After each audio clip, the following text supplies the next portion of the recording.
Help the homeless donate diner points. Help the homeless donate diner points.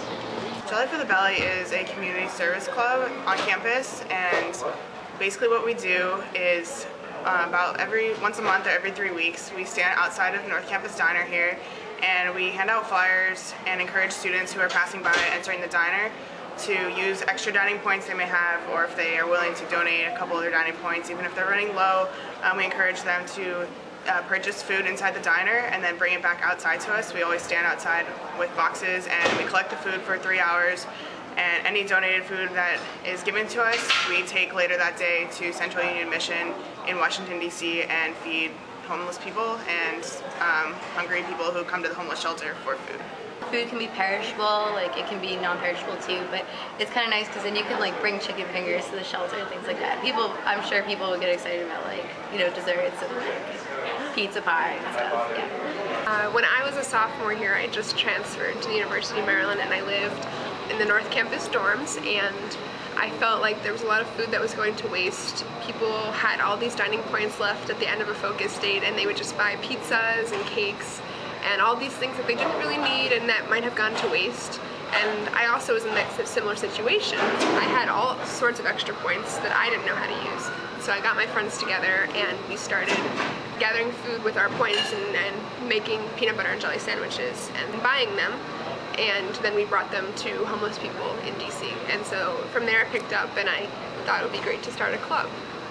Many students would like to help out in any way, just like most students are pretty generous, and basically our club serves as like a middleman for students who want to donate and don't have the means to go off campus to actually donate food. We do have a general policy that we've asked them to adhere to, that clubs and organizations cannot operate inside the dining halls.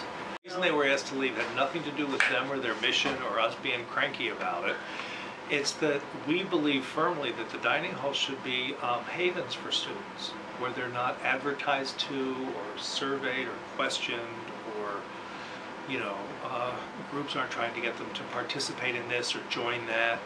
And we really sat down and thought about it because it's a very worthwhile group, and we thought, but where do we draw the line?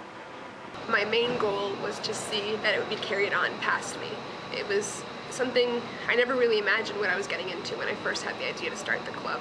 I said, oh, I live in the language house and they sponsor clubs and maybe we could get some money or some people together and make this a little bit more effective. And then I didn't ever realize that we'd end up quadrupling, times 10 even, the amount of volunteers that we originally had. And so for me, the greatest reward is to see that the group continues to prosper and grow after I leave. I'm going to be graduating this year, and it's in the hands of the future leaders to make sure that what I started as a small whim continues to benefit people. I'd like to see it be at North and South Campus diners, maybe even at the convenience centers or the 251 diner, which are things that we haven't really tried yet. So I'd like to see it grow bigger. I'd like us to feed people that really need the food. And of course it would be great to continue to collaborate with other groups that do similar work. So collaboration, expanding in size, and expanding in influence would be